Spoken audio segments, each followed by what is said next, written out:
Okay, welcome back. Hope you all had a chance to get a coffee, tea, or water, stretch your legs for a few moments. We're back for the second part of today's session, where we will have three speakers.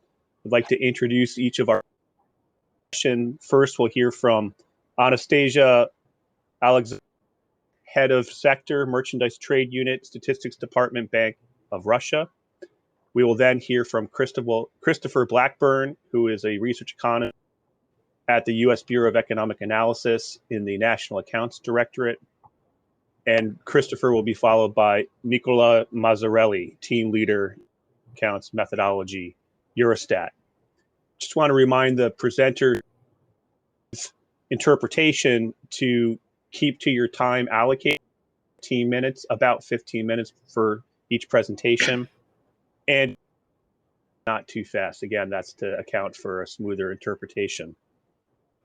Okay, great. With that, very much looking forward to these three presentations. And I'd like to allow Anastasia to take the floor, where she will be doing digital trade in the Russia balance of payments. The floor is yours. Thank you, Chair. Добрый день, а также доброе утро, уважаемые коллеги. В первую очередь я хотела бы поблагодарить всех организаторов данного мероприятия за приглашение и чудесную возможность поделиться нашим скромным опытом в измерении трансграничной цифровой торговли в платежном балансе России. Огромное вам спасибо. Итак, в своей презентации... Моя презентация открылась? Нет. Окей. Все, ваша презентация есть. Nope. Я презентацию сокращала, поэтому я бы хотела свою все-таки открыть. Anastasia, can you try that one more time? Okay. I will try again.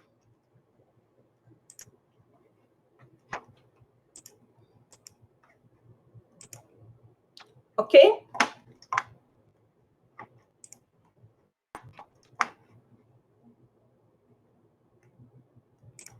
Мы видим. Anastasia, I can see it now. Окей. Итак, в своей презентации я расскажу о причинах начала работы над расчетом показателей трансграничной цифровой торговли в платежном балансе России, о методах оценки импорта и подходах к оценке экспорта товаров в цифровой торговле. Кратко расскажу о распространении данных, а также о планах по дальнейшему развитию практики сбора данных по показателям трансграничной цифровой торговли в России.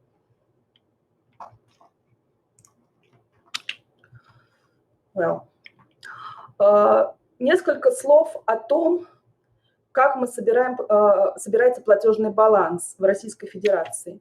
Начиная с 2012 года платежный баланс составляется в соответствии с международной методологией 6-го издания руководства Международного валютного фонда BPM-6, в котором понятие «электронная торговля» определено как метод заказа или поставки продукции, по крайней мере частично, электронными средствами, например, через интернет или иные обслуживаемые компьютерные сети. Аналогичное определение приведено в международных рекомендациях статистики внешней торговли товарами ООН АМТС 2010, в котором к товарам в электронной торговле относятся экспорт и импорт товаров, заказанных с использованием электронных средств и физически поставленных через границу. В настоящее время статья «Товары» в платежном балансе России формируется следующим образом. Основным компонентом является таможенная статистика внешней торговли. Отрицательными поправками выступает поправка на ввоз и вывоз товаров в соответствии с таможенными режимами переработки, то есть без перехода права экономической собственности на товар, а также корректировки до условий поставки ФОП. В части трансграничных операций к экспорту и импорту товаров добавляется стоимость товаров в цифровой торговле, а также прочих товаров, к которым относятся товары в рамках ненаблюдаемой, неформальной и скрытой теневой деятельности, и поправки по данным стран-партнеров, входящих в Евразийский экономический союз. Это относится в первую очередь к Белоруссии и Казахстану. Кроме того, к совокупным показателям экспорта и импорта товаров добавляются стоимостные объемы товаров, не пересекающих границу России. Среди основных причин включения данных по трансграничной цифровой торговле товарами в платежный баланс России можно выделить следующее. Во-первых, это распространение и интенсивный рост трансграничной цифровой торговли товарами как в мировой, так и в российской экономике. Так, по оценкам специалистов Российской ассоциации компаний интернет-торговли, объединяющей крупнейших российских интернет-ритейлеров, доля трансграничной торговли в совокупном рынке интернет-торговли в России за 5 лет с 2010 по 2014 год выросла с 8 до 30%. Следующей немаловажной причиной к определению в первую очередь импорта товаров в цифровой торговле стало отсутствие учета в таможенной статистике операций физических лиц ниже пороговых стоимостных и количественных значений. В трансграничной цифровой торговле товары доставляются почтой, как товары для личного потребления физическими лицами. При этом в соответствии с соглашением Евразийского таможенного союза страны-члены союза вправе устанавливать порог беспошлинного ввоза таких товаров, но не выше утвержденных в рамках таможенного союза значений. По оценкам Российской таможенной службы, более 99% приобретаемых россиянами за рубежом и ввозимых в почтовых отправлениях товаров не превышают беспошлинного ввоза.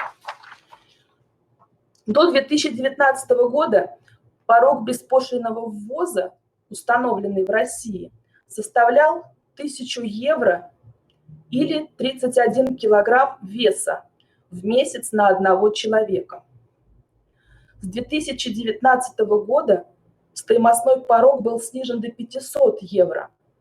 С 2020 года он установлен в размере 200 евро на одно отправление без учета частоты перемещения товаров в течение месяца.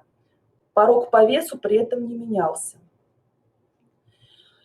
Немаловажной причиной для получения данных о трансграничной цифровой торговле стал также возросший спрос со стороны пользователей статистики, в особенности органов государственного управления, а также ученых, исследователей и профессиональных участников рынка.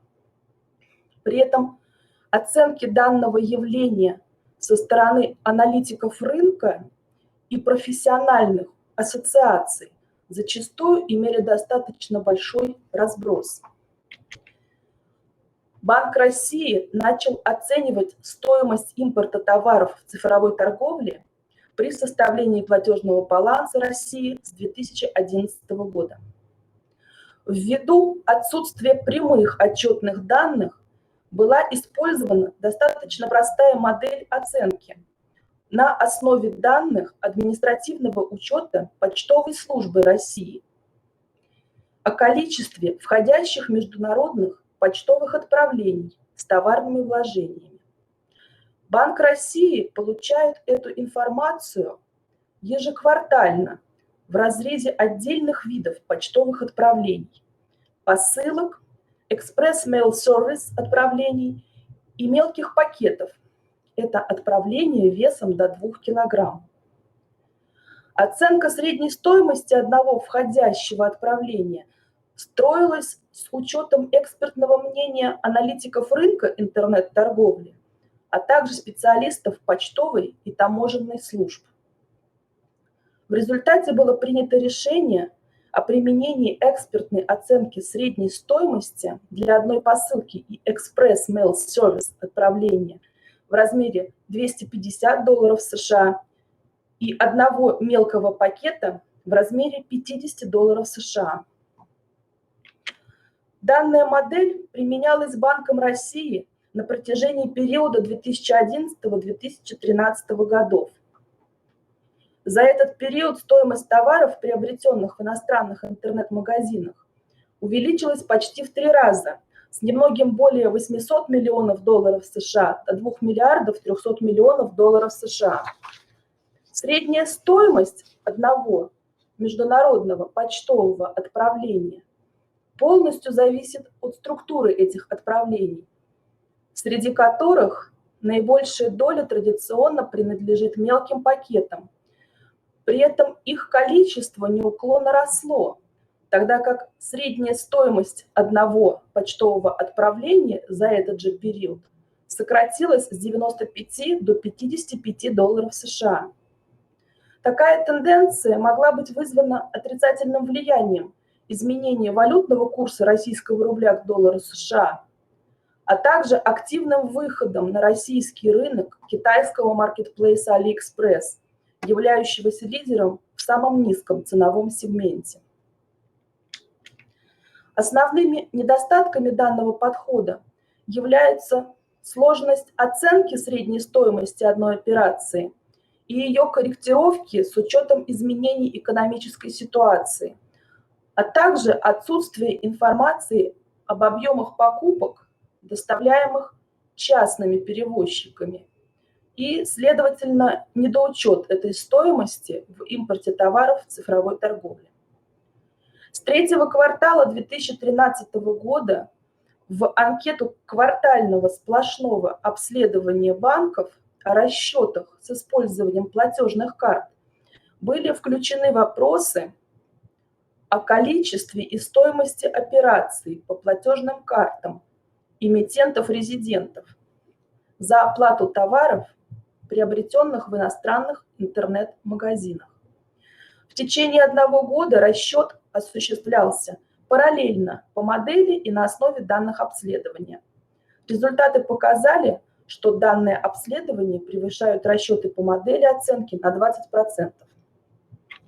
Таким образом, при составлении платежного баланса России за 2014 год было принято решение о переходе к расчету импорта товаров в цифровой торговле по данным обследования банков.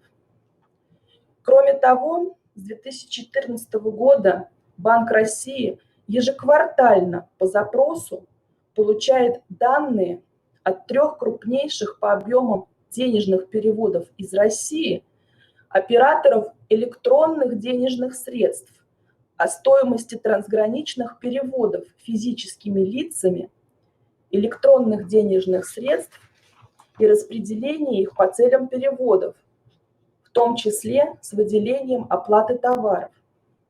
Эта стоимость также учитывается в совокупном импорте товаров в цифровой торговле. За 5 лет с 2014 по 2018 год импорт товаров в цифровой торговле в России вырос более чем в 2 раза и составил немногим более 9 миллиардов 700 миллионов долларов США. Его доля в совокупном импорте товаров ФОП достигла 4%. В структуре по способам оплаты наибольшая доля приходится на операции с использованием платежных карт, тогда как доля операций по переводу электронных денежных средств в счет оплаты товаров за рубеж год от года сокращается. В 2019 году снижение порога беспошлинного ввоза вызвало резкий рост количества заказов, тогда как в отношении средней стоимости одной операции наблюдалась обратная тенденция, которая и определила сокращение импорта товаров в цифровой торговле в России по сравнению с рекордным показателем 2018 года на 11% до 8 миллиардов 600 миллионов долларов США. Дальнейшее снижение порога в 2020 году сказалось не столь сильно на динамике показателя, так как правила взимания таможенной пошлины перестали зависеть от частоты покупок одним физическим лицом в течение месяца. Однако на снижение импорта товаров в цифровой торговле повлияли другие факторы, обусловленные пандемией. Падение импорта товаров в цифровой торговле в России в 2020 году наблюдалось во втором квартале в связи с прекращением грузового сообщения с рядом стран, а также фрахтованием грузовых самолетов, преимущественно для обеспечения поставок товаров, предназначенных для борьбы с коронавирусом. Количество посылок из-за рубежа сократилось. Увеличение сроков доставки сказалось на возвратах платежей, заранее оформленные и оплаченные интернет-заказы. А сложности с доставкой товаров привели к частичной переориентации потребителей на внутрироссийский сегмент интернет-торговли. Во втором полугодии ситуация изменилась.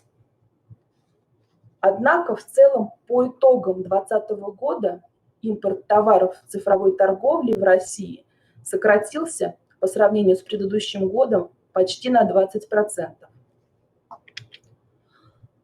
Одной из проблем при оценке импорта товаров в цифровой торговле как на основе данных модели по данным почтовой службы, так и по данным обследования банков является невозможность выделения из стоимости покупок в интернет-торговле товаров физическими лицами той части, которая в действительности приобретена для коммерческих целей, то есть для дальнейшей перепродажи. В платежном балансе в статье торговли товарами, как я уже говорила, одной из поправок по методологии платежного баланса в составе прочих товаров является досчет на нерегистрируемый, ненаблюдаемый, то есть неформальный и скрытый теневой импорт товаров. Возникает высокая вероятность повторного учета импорта товаров, поступающего во внутреннюю розничную торговую сеть, и неучтенного в таможенной статистике внешней торговли. В связи с этим в применяемой Банком России модели оценки ненаблюдаемого импорта товаров были внесены корректировки в целях исключения повторного счета.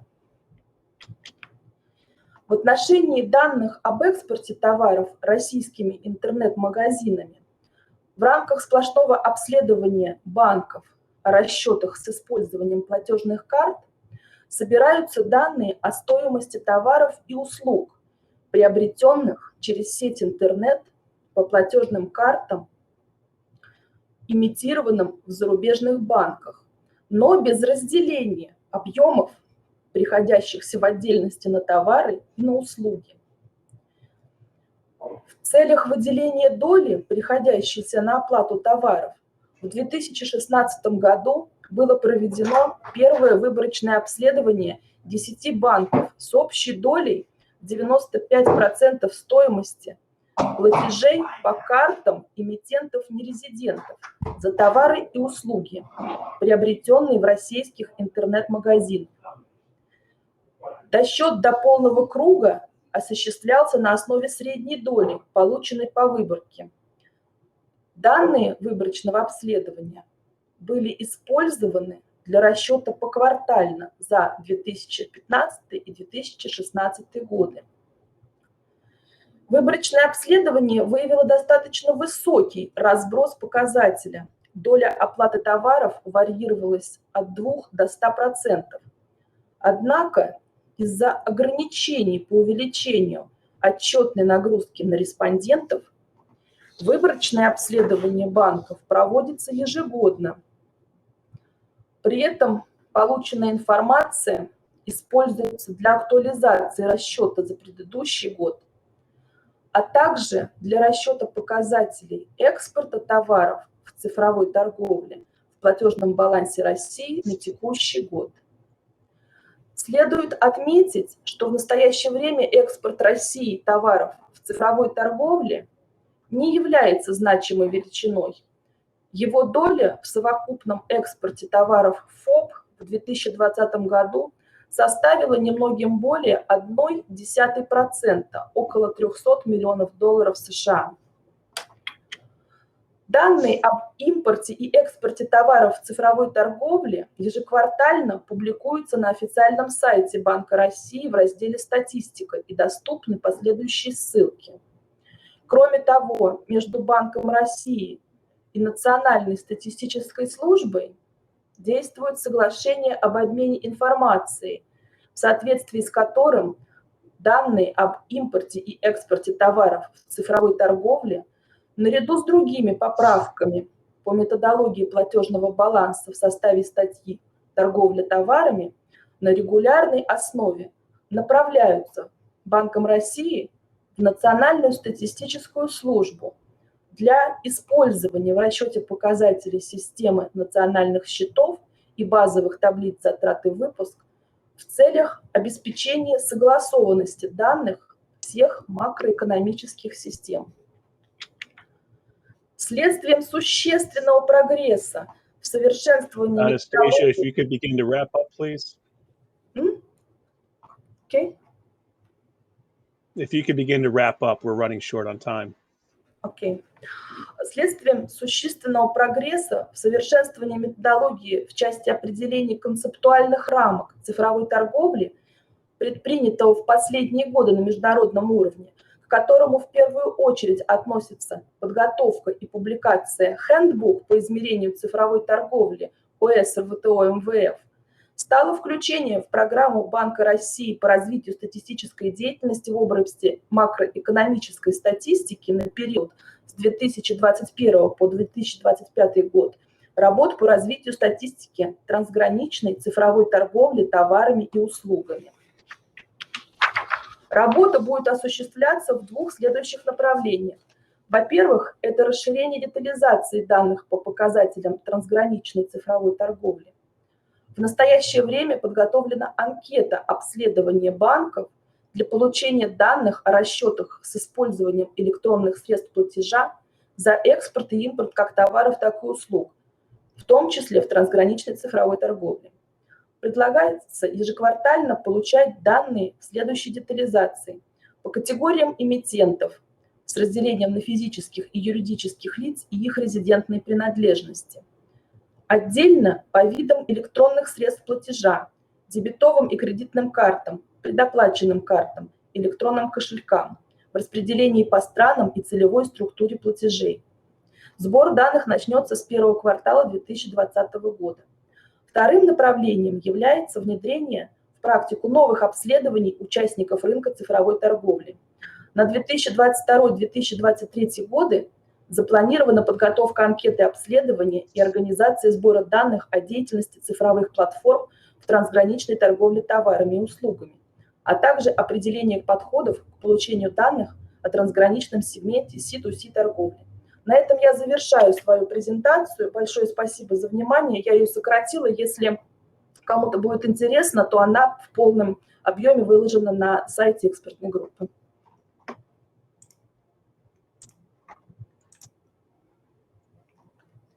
Well, Anastasia, thank you very much for your rich presentation laying out the strategy by the Bank of Russia to measure digital trade. You certainly have shown its prominence in your economy, and you highlighted quite nicely the opportunities as well as the challenges.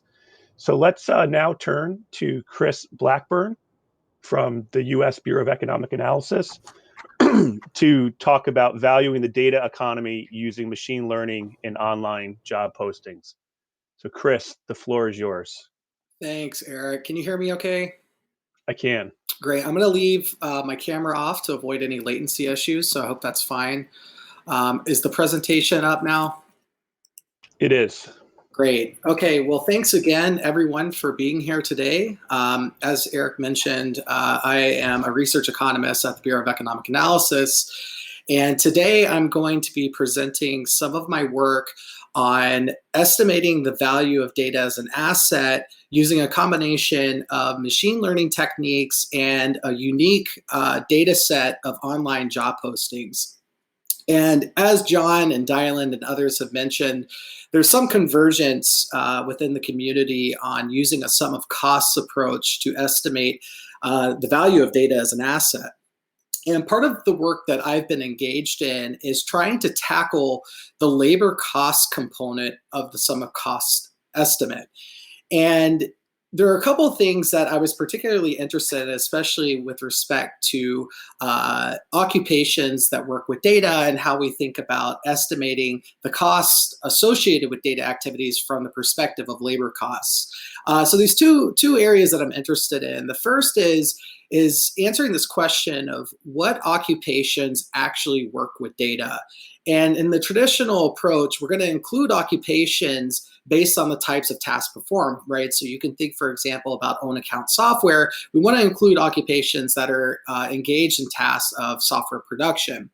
The same is true for data, but the problem is that data is quite ubiquitous. My favorite example of an occupation that interfaces with data that we wouldn't necessarily think about is the automotive technician. So at least here in the US, you go in, take your car to get it serviced, for example, to get an oil change, and the technician will take down, for example, information about the last time you visited, how many miles are on your car, maybe your phone number, email address, so on and so forth. So in a very tangential way, the automotive technician is involved in the production of data, especially when that data is stored in a database. So that's why I think that this question is particularly important in the context of valuing data. Now, using the same example, this leads to the second question of how often are these occupations actually interacting with data? And I think we're all familiar with the fact that time use factors are rarely observed in practice, and current recommendations suggest using a 50% estimate in lieu of actual data. Now, the problem is given the ubiquity of data and in terms of who interfaces with data in any meaningful capacity, 50% is more than likely going to overestimate these activities for many occupations. So the objective of my research is to essentially use machine learning techniques to pin down both what occupations are working with data and how often these occupations are engaged with data, and using only online job postings to answer these questions. So now I'm going to introduce the method that I use to come up with a labor cost estimate for data-related activities. So the first step in the process is to use online job postings from Burning Glass Technologies to estimate the fraction of workers within an occupation that are engaged in data-related tasks. Now, if you're not familiar with the Burning Glass data set, the Burning Glass data set is a corpus of around 200 million job postings that spans from 2010 to 2019. A part of this corpus, you have the full text job descriptions alongside other databases that, for example, contain information on the types of skills that are required to perform each job. So we're going to use the skills database to identify what jobs are required to have data-related skills. And we're going to use this estimate to then construct this P omega, which is just workers within an occupation that are in some capacity interacting with data as a part of their job responsibilities. So now that we've come up with this particular estimate, we're actually going to use a bit of algebra to decompose the time use factor, because remember, I'm also interested in understanding how often these particular jobs or these particular occupations are actually working with data, because I think that the 50% estimate is going to end up overestimating time spent working with data for many of these occupations. So again, a bit of algebra to decompose tau, which is the time use factor. And notice with this bit of rearranging, we can decompose tau into two components. This first component is what I refer to as a time use adjustment factor. The numerator corresponds to the average amount of time a worker that has data-related skills is actually interacting with data on the job. The denominator is just the average amount of time that a worker in an occupation is spent working in general. And the second component is P omega. And remember that this P omega is just derived directly from the burning glass data set. So the objective here is that we need to find an estimate for this time use factor. And the assumption that I'm going to make is that this time use factor is going to be proportional to some similarity function. And that's what this min as a function of all these D's are. And the similarity function is going to measure the distance between an occupation and a set of occupations that we identify as being more than likely engaged in data-related tasks at a high frequency. And I'll talk a little bit more about this later, but that's the assumption that I'm making. But based on this assumption, if it holds, then this means that as long as I can compute similarities between occupations in some meaningful capacity, then I should be able to proxy this time use adjustment factor, which then allows me to come up with a proxy for time use allocations. And as far as I know, this is the first real method that tries to pin down the time use allocation factor itself.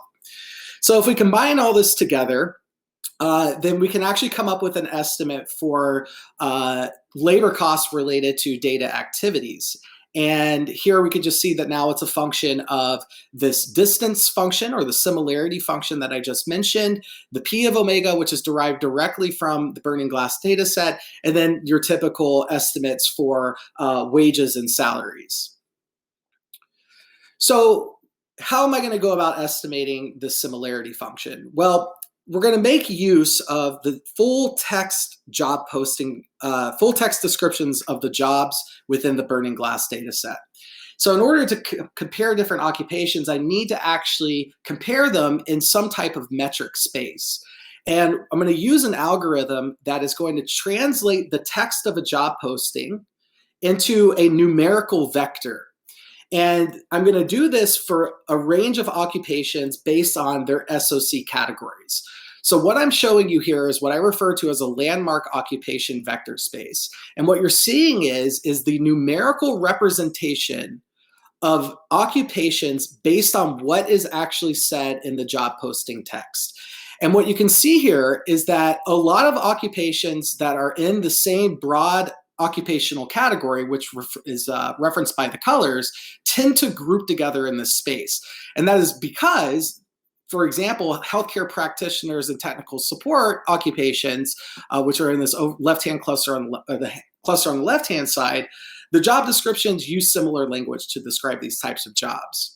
But also I've kind of blown up these certain areas that are of interest, right? So look where psychologists end up falling in the space. They don't necessarily fall in the same cluster as life and social sciences. Instead, they tend to cluster closer to healthcare practitioners.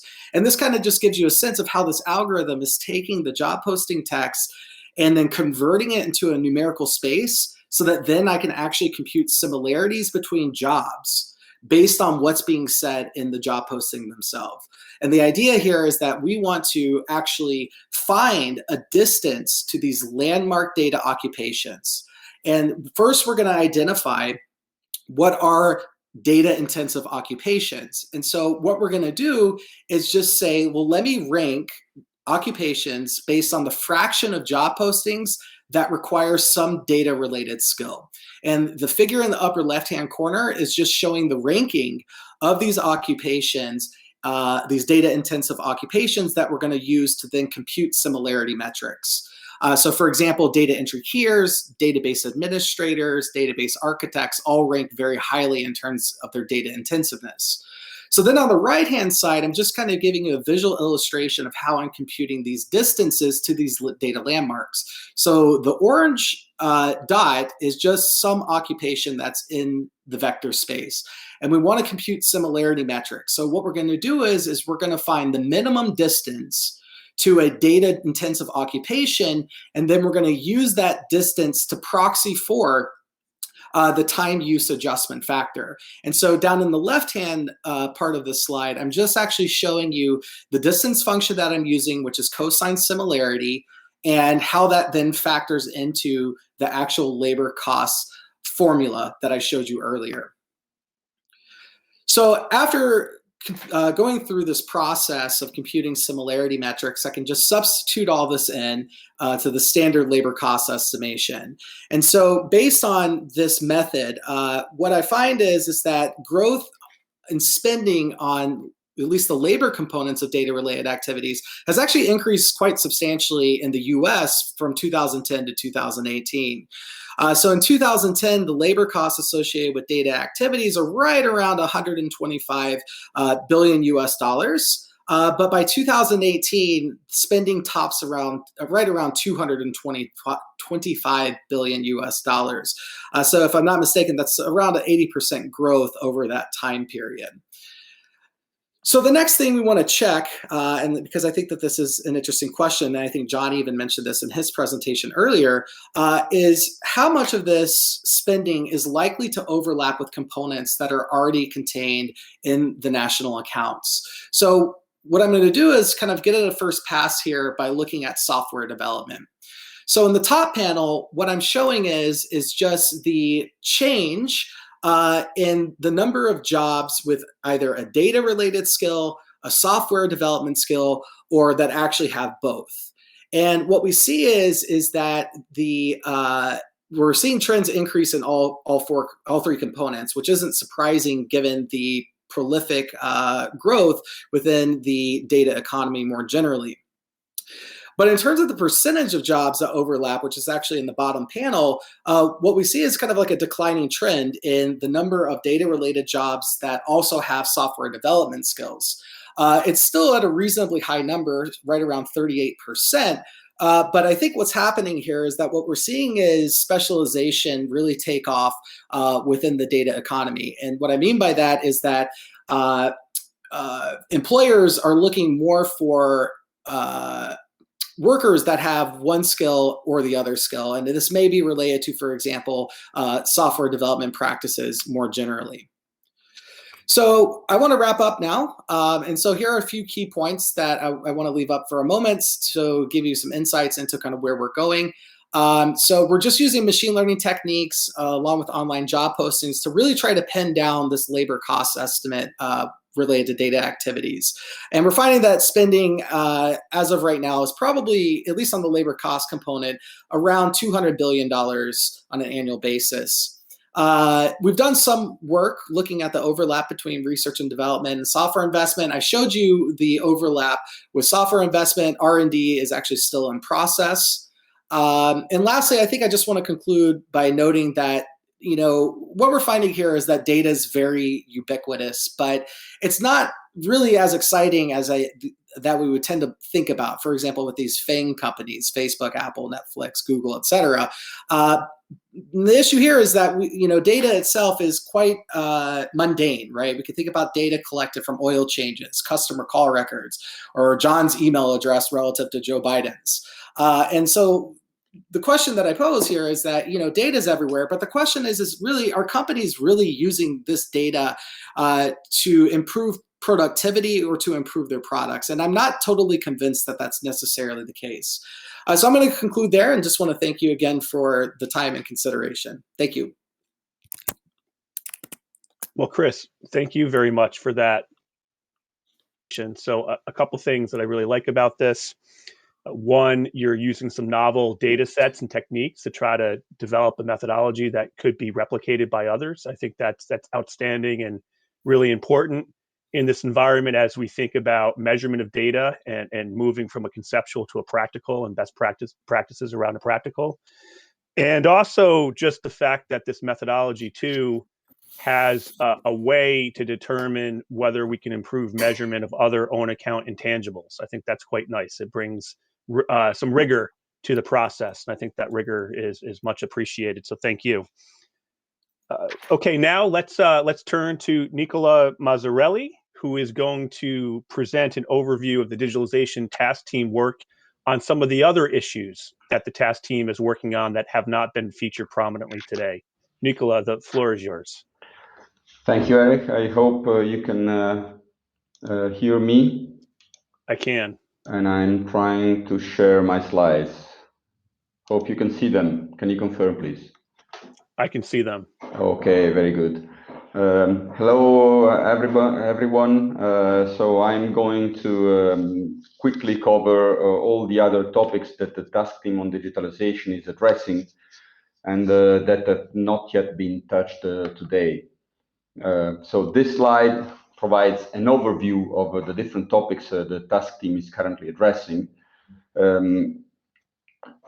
On the left are the topics on which we have done more work that have been attributed to the task team from the beginning, let's say.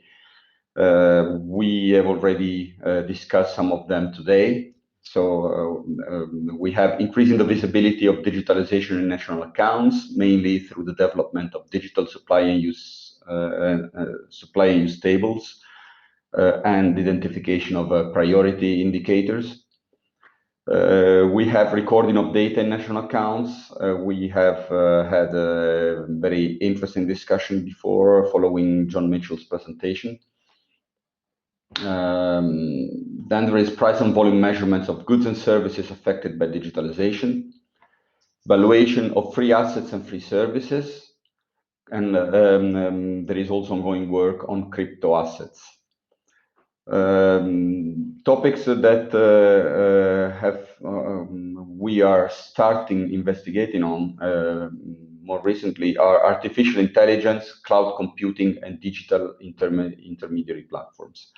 So I will not repeat the discussion that we already had on data and valuation of free assets and free services, as they have been already addressed today. Cloud computing and digital intermediary platform. These are somehow related to the work that we are doing to develop digital supply and use tables, and this could be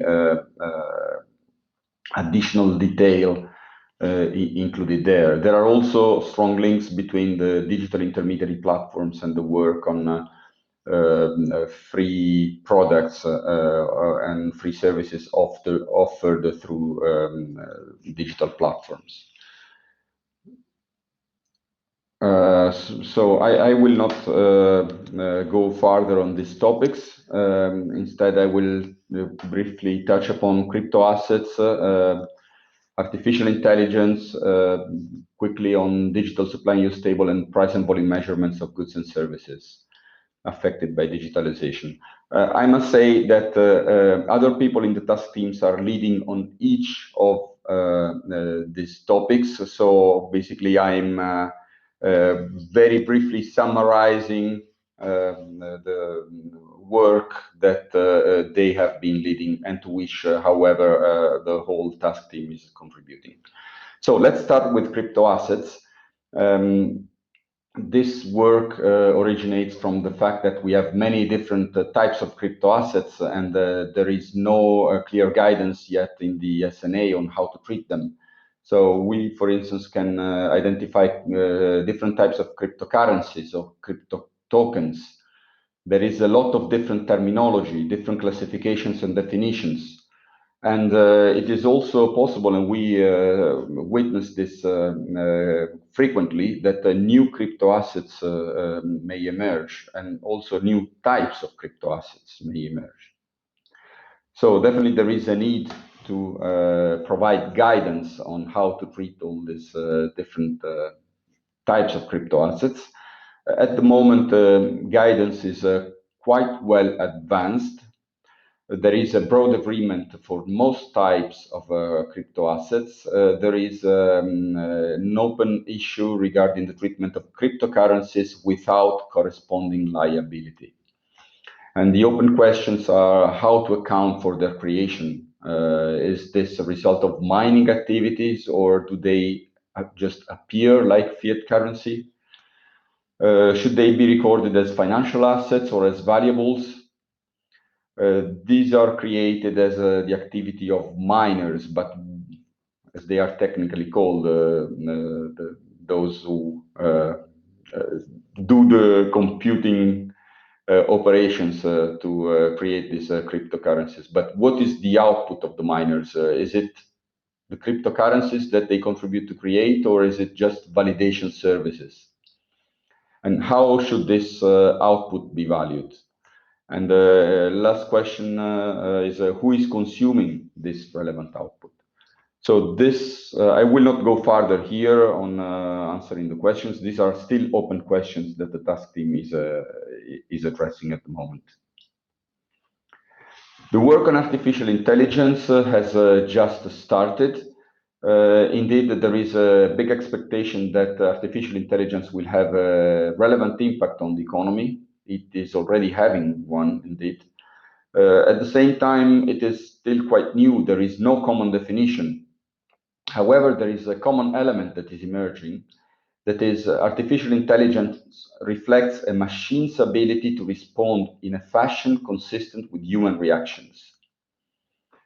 So artificial intelligence has some traits that are difficult to distinguish from human behavior. Questions that macroeconomic accountants are asking themselves is, do artificial intelligence activity and its output fit within the current production and asset boundaries? And what is the nature of the product and how is it valued and recorded?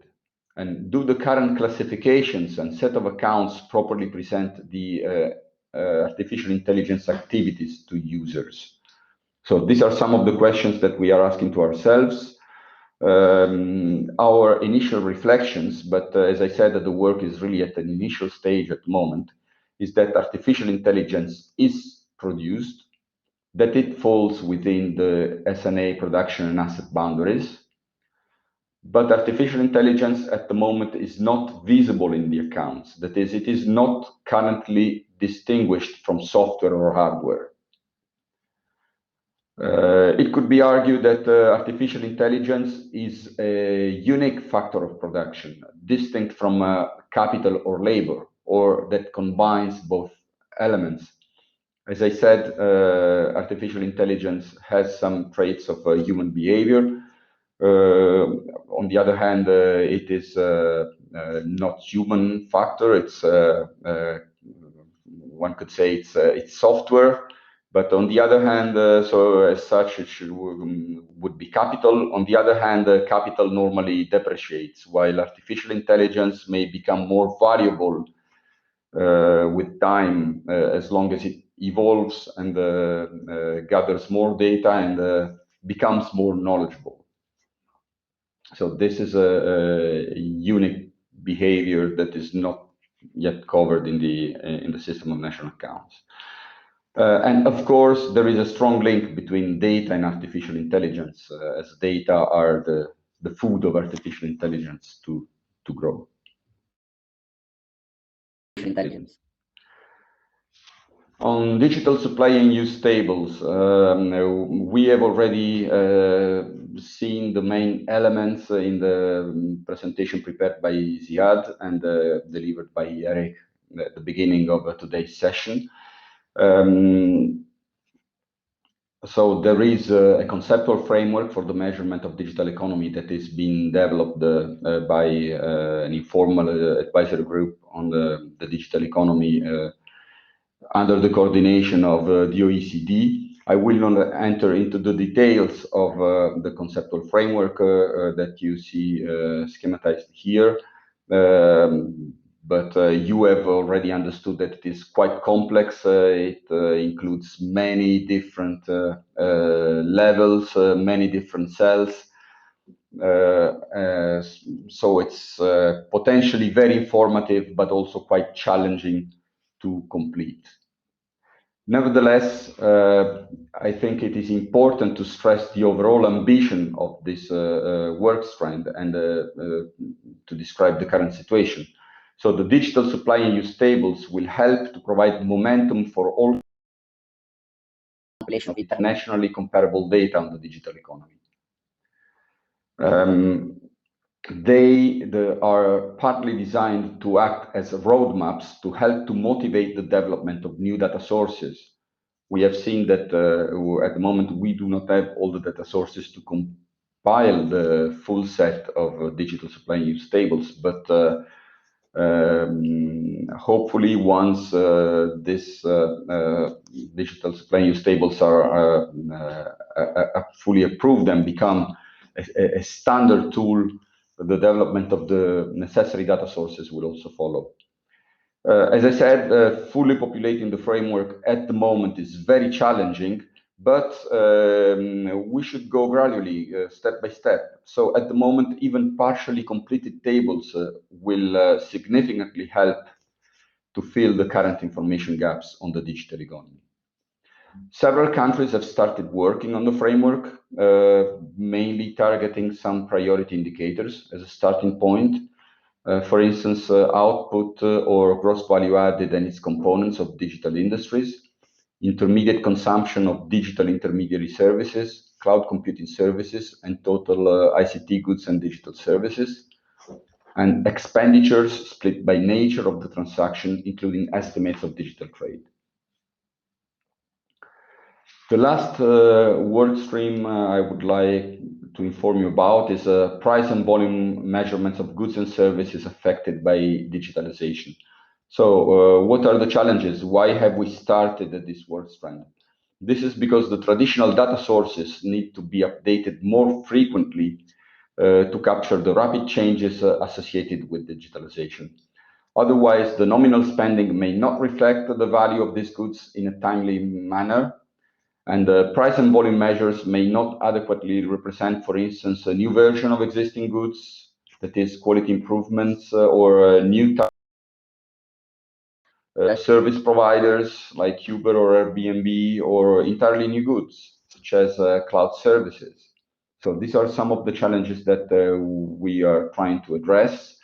The task team has produced a guidance note that is structured in 5 parts, 5 chapters.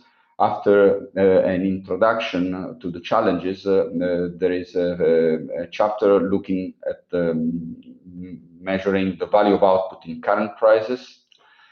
Third chapter goes into price and volumes for existing digital goods and services. And fourth chapter looks at price and volumes for new goods and services, like digital intermediaries or cloud computing. And finally, we have thought it would be useful to include a chapter on methods to address fast-paced price change for evolving products. The guidance note gives very practical recommendations on how to address conceptual and practical issues.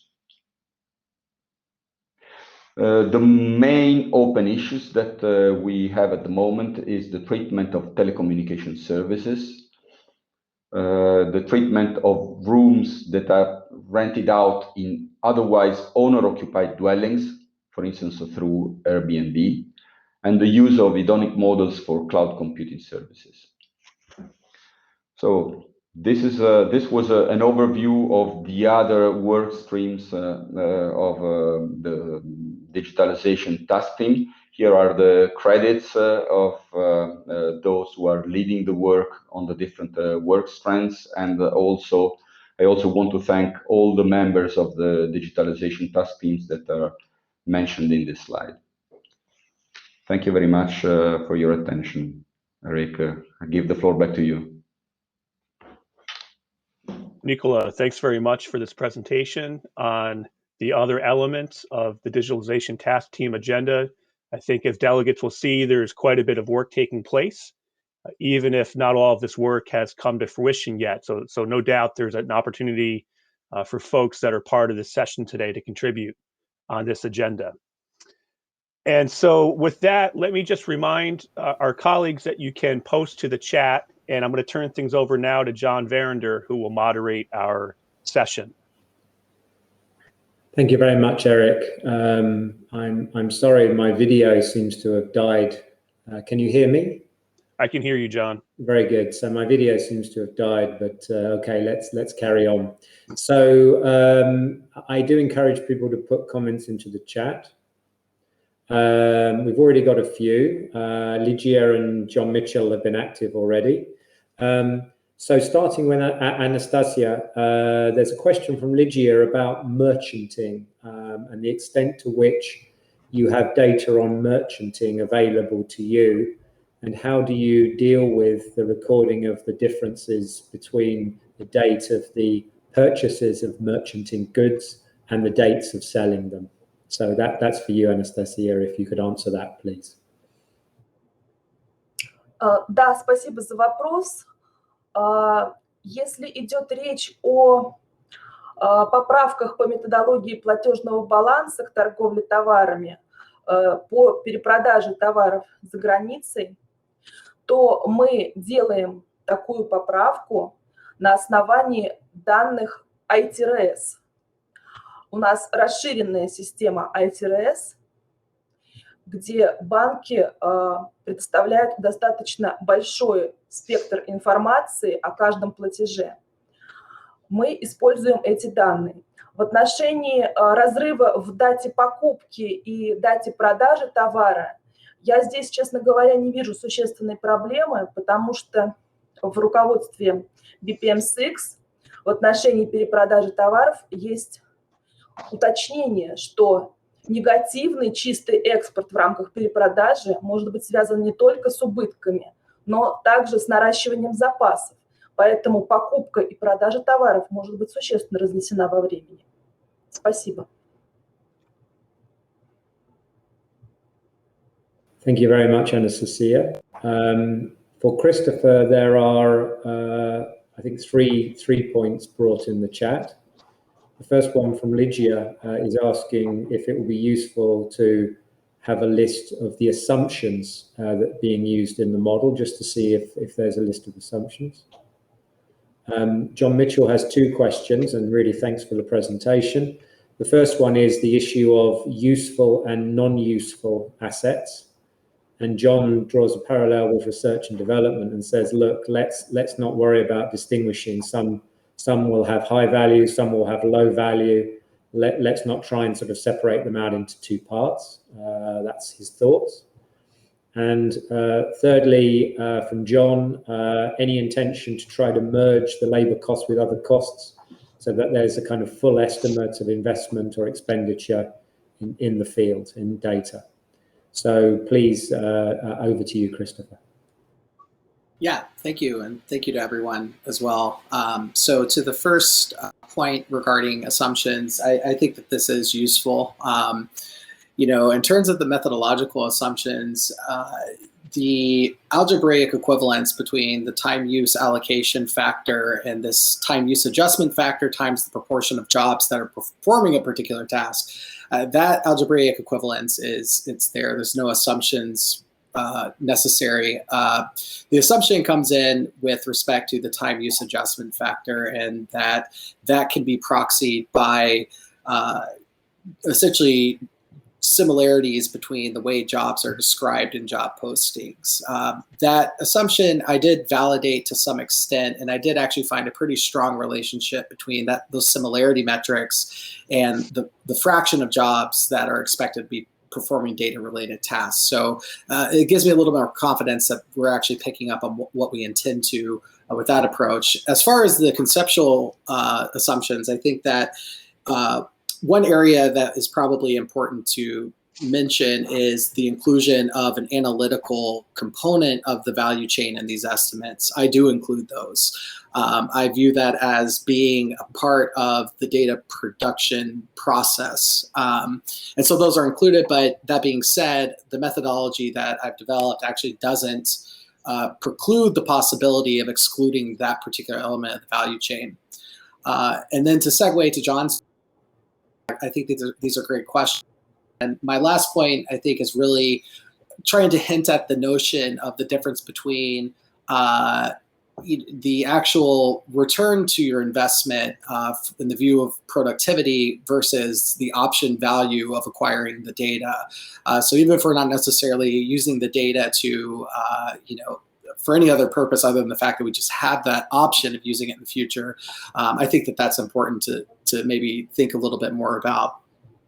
We do have plans to kind of merge these estimates with, data on intermediate and other capital costs. And I think one important takeaway is, especially with respect to the data collection stage, I think that if we were to only look at the labor costs of collecting data, what we'd observe is a declining trend in spending in that particular area, especially when a lot of these processes are being automated, perhaps through development of own account software. So I think that there's some nice parallels between what we're doing here and this overlap with software development, and then thinking more about how that overlap translates into trying to disentangle measurement between data and the software used to collect data. Thanks.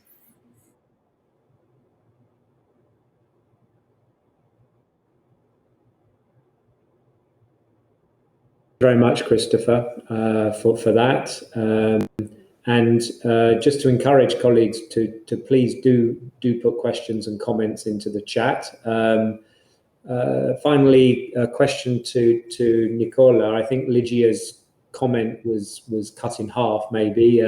It stops, but I think her point is on artificial intelligence, and indeed the delimitation of artificial intelligence.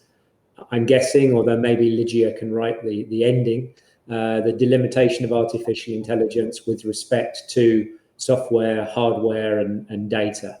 Where is that delimitation line, as you've said, Nicola? So please, Nicola, if you want to say something more on delimitation, and maybe Lygia can complete her question in case we didn't understand. Thank you, John, and thank you, Lygia, for the question.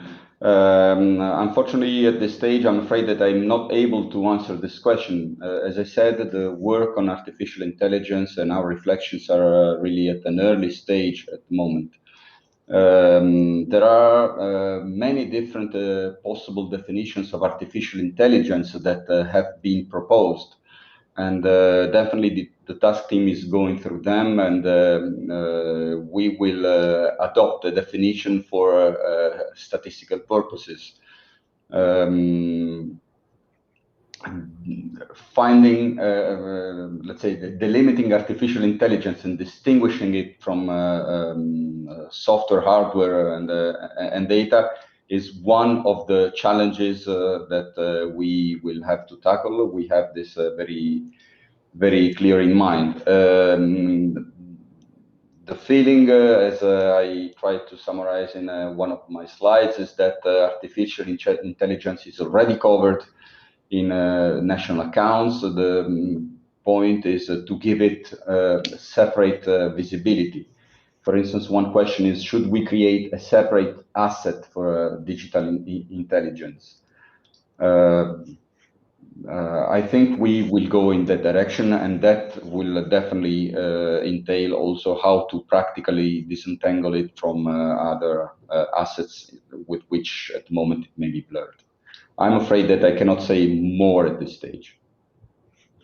Thank you, Nicola. Lygia said in the chat that, or specified that it was the delimitation to programs and automation of production in manufacturing industry. But I think, as you've said, Nicola, the key factor with artificial intelligence is it's not just programming a machine to do something. It's actually generating a new way of processing, as if the machine could learn and make something a little bit better next time. This, I guess, is the idea. So that's the last of the comments in the chat as far as I could see. Nobody else seems to be coming in at this point, Eric. So for now, I'd suggest maybe, now we have Marshall coming in, and he comments that data is sometimes used for machine learning to train AI software, and therefore we have a problem with the value of data and the value of the AI software, because data is fundamental to AI. You can't be intelligent without some data, it seems. So any comment on that, Nicola?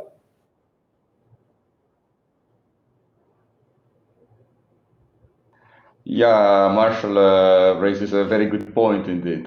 This is definitely something we will have to take into account when we develop our guidance on both data and artificial intelligence. And it's clear that we have to do it considering the interconnections between the two. Thank you, Nicola. So in the absence of other comments, perhaps back to you, Eric.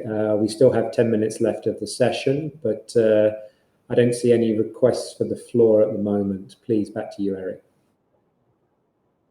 Well, John, thanks very much for moderating this session. And I want to thank the three presenters as part of the part two of this session for their excellent presentations. So what I'll plan to do is summarize some of the key takeaways, as well as perhaps some tentative conclusions from today's session. After I do that, we'll see if anybody else has any final intervention, since we do have a little bit of time here before we wrap up. And so today we had 6 excellent presentations, and I'm going to take them in turn. We began with a very nice presentation prepared by Ziad of Statistics Canada on their work on the Canadian digital supply use tables and high priority indicators. Quite a bit of progress has been made there, and I think what is clear is the importance of increasing the visibility of the digital economy by producing these digital SUTs and high priority indicators, even if there's challenges, even if we have to be very transparent in our assumptions as we move forward on this initiative. I think that's a clear takeaway and conclusion from that session. Ziad's presentation was then followed by Dylan on free products. And the focus here is not to change the core in terms of the treatment of free products in the core. We recognize that free products are often bundled with other services provided by the platform. And instead to focus on bringing visibility to free products within a satellite account framework. And so there's a nice collaboration that Dylan described working with the ONS, United Kingdom's ONS, on this, as well as colleagues as part of the digitalization task team. Really robust discussions taking place on a path forward. And so Dylan demonstrated some examples of how we would account for that in a satellite account. And I guess it's sufficient to say for now that we're not final yet. We're getting closer, and we very much appreciate the comments from our colleagues who took to the floor today or to the chat to make their interventions. Data continues to be on the forefront agenda, and John's excellent presentation on the current status on data, particularly focusing on the definition, as well as including the costs for recording and processing data, as well as considering the costs associated with procurement of data. There on what to include, on how much to include. We also the discussion, a number of other challenging areas that we will have to address, and that relates, of course, to depreciation, to deflate data in order to get appropriate volume. There's very much more work to do on this area, and so certainly we encourage participants here today to engage in these discussions, to bring forward your on the content and the approaches we should take. Just as a general reminder, this goes for all of our content today. If you have questions or comments that remain unanswered or opinions on things, to please write to national.accounts@un.org, and we will try to address those to the speakers and follow up with all of you. After the first part of the session today, we then had some more content around measurement approaches, where we heard from Anastasia from the Bank of Russia on digital trade and their strategies to address the growing importance of digital trade in the Russian economy, as well as challenges there. And so we look forward to hearing more about that into the future. I think, no doubt, sharing best practices across all institutions is quite important on these tricky topics where we don't always have perhaps the survey or administrative data in the structure that we want to make a difference in these areas. So that was a very informative and useful presentation to have as part of today's session. And we heard from Chris Blackburn of the USBEA on practical measurement of own account data with a methodology that makes use of online posting data and from Burning Glass and machine learning techniques. And so here's an example where we've put into practice, try to translate the conceptual to practical. And it's an example that can also likely be replicated And I'm sure we will be open to follow up with anyone that wants to hear more from Chris. I know Chris will be interested in that. And we got into here marking up those labor costs to account for the other costs. And there's more work to be done there to get at a full accounting for the measurement of own account data. Likewise, there's overlap here, and we might be able to use Chris's approach to improve measurement of other own account intangibles. And so we look forward to hearing more from Chris's work in that area as well. And then finally, we heard from Nicola on the other work streams of the digitalization task team, and those are quite important. And so we didn't hear in-depth presentations on those topics today, but to be very clear, they're ongoing, they're as important. We just didn't hear about them in this session. We'll hear about them in other sessions moving forward. To plug one session moving forward, that'll be coming up June 9th and 10th at the OECD. Their advisory group on measuring GDP in a digitalized economy will be taking place the 9th and 10th. We'll be hearing focused presentations there on digital SUTs and high priority indicators, as well as on data and how to move the measurement agenda forward on data. So if you're interested in participating in that, please reach out to John Mitchell, and we'll be glad to have you as part of those meetings. So I got that plug in, and I think that's important to try to move things forward. I also now want to thank John and Nicola for helping to co-organize today's agenda. I think it was a really rich set of topics with excellent presentations. Our six presentations were quite good, and very much appreciate your contributions today. Thank you to the interpreters for all of their excellent work in translating today's session. And I very much want to thank John Verinder for his excellent moderation today. So moving forward, I just want to be clear that we will have a report with the main conclusions and evaluation. Questionnaire will be sent after the last session of the meetings. That last session is taking place on Wednesday, May 26th. And I also want to be sure that you all are aware that our next session of the meeting on well-being and sustainability will start on Thursday, May 20th at 1300 Central European Summer Time. The link will be open 1 hour before the meeting, so all of you will have time to test the connections in advance, and we very much indeed look forward to having you all there and for your thoughtful contributions.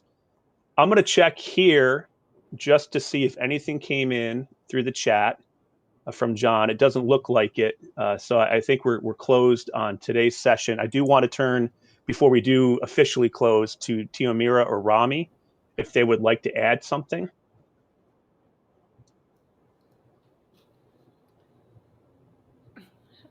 Thank you, Eric. Nothing much to add from us, just a big thank you to you for the excellent sharing.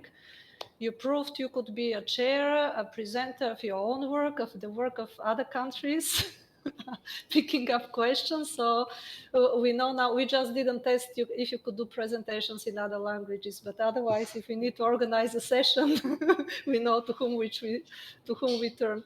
That's one main show. We are expecting all of you, as Eric said, on Thursday. The platform will be open again 1 hour in advance if you want to connect early and test your connection. Otherwise, we are looking to another interesting discussion on well-being and sustainability, where OECD and the World Bank will take lead. Thank you. Thank you, Teomira, and look forward to seeing everyone on Thursday. Take care.